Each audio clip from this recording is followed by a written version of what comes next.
Assalamualaikum warahmatullahi wabarakatuh. Di video kali ini saya akan melanjutkan mengenai pembahasan audit sistem informasi. Pembahasan berikutnya yaitu mengenai konsekuensi penyalahgunaan komputer. Yang pertama, destruction of asset atau perusakan aset, yaitu hardware, software, data, fasilitas, dokumentasi atau persediaan barang dapat dirusak. Yang kedua, theft of asset atau pencurian aset, yaitu hardware, software, data, dokumentasi atau persediaan barang dapat dipindahkan secara ilegal. Yang ketiga, modification of asset, yaitu hardware, software, atau dokumentasi dimodifikasi dengan cara yang tidak syah.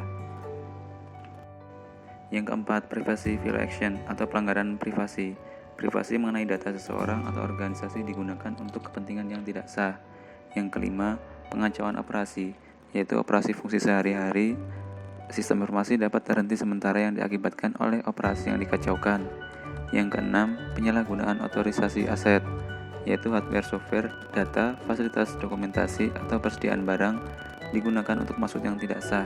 Contoh, penggunaan komputer dinas di kantor untuk maksud private atau konsultasi. Yang ketujuh, kejahatan fisik terhadap personal, yaitu personal atau pegawai dapat menderita akibat kejahatan fisik.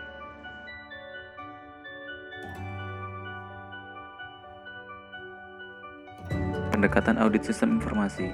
Pendekatan audit sistem informasi yaitu komputer dipergunakan sebagai alat bantu auditor dalam melaksanakan audit, misalnya untuk mengambil contoh transaksi, memproses data akuntansi, mencetak surat konfirmasi piutang, dan sebagainya.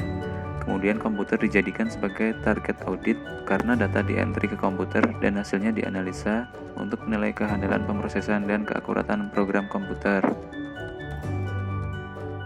Dengan berjalannya evolusi tersebut, maka muncullah pendekatan audit sistem informasi yang dapat dikategorikan dalam 3 kelompok, yaitu audit di sekitar komputer, audit dengan komputer, dan audit melalui komputer.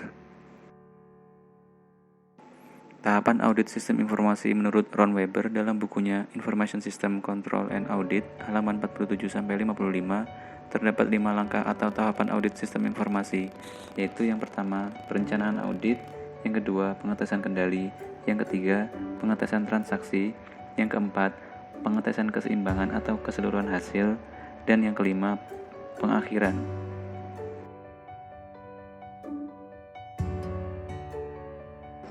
Pengumpulan fakta audit sistem informasi. Terdapat 5 alat dan teknik yang dapat digunakan dalam mengumpulkan fakta, yaitu yang pertama, audit software.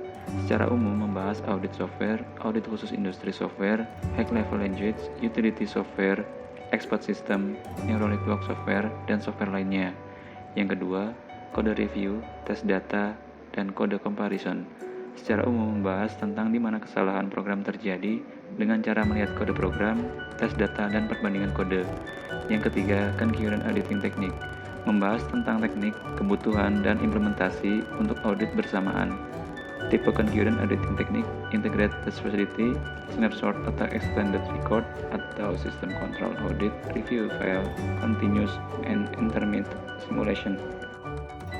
Yang keempat, interview, questionnaire, dan control flowchart, yaitu membahas tentang desain dan penggunaan interview, kuesioner, dan arus pengendalian. Wawancara digunakan untuk memperoleh baik jumlah maupun kualitas informasi selama pekerjaan pengumpulan fakta. Yang kelima, arus pengendalian. Digunakan untuk menggambarkan apakah ada pengendalian dalam sistem dan di mana pengendalian itu berada dalam sistem. Berikutnya, performance monitoring tool. Mendiskusikan tentang objek dari pengukuran kinerja, karakteristik dari pengawasan pengukuran, hardware, software, firmware, dan pengawasan pengukuran campuran. Bagaimana hasil dari pengukuran kinerja dan risiko untuk memelihara integritas data sewaktu pengawasan kinerja dilakukan.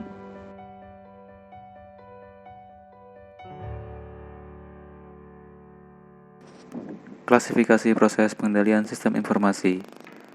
COBIT Framework sebagaimana disebutkan dalam Information System Auditing Guideline pada bab Effect of Pervasive Use Control yang mulai berlaku efektif sejak 1 Maret 2000, membagi proses pengendalian sistem informasi ke dalam 4 domain, yaitu perencanaan dan pengorganisasian, yang kedua, akuisisi dan implementasi, yang ketiga, penyampaian dan dukungan, yang keempat, pemantauan. Keempat domain tersebut di atas kemudian dijabarkan menjadi 34 faktor risiko yang harus dievaluasi jika ingin diperoleh suatu kesimpulan mengenai seberapa besar kepedulian manajemen terhadap teknologi informasi. serta bagaimana teknologi informasi dapat memenuhi kebutuhan manajemen akan informasi. Sekian pembahasan mengenai audit sistem informasi. Wassalamualaikum warahmatullahi wabarakatuh.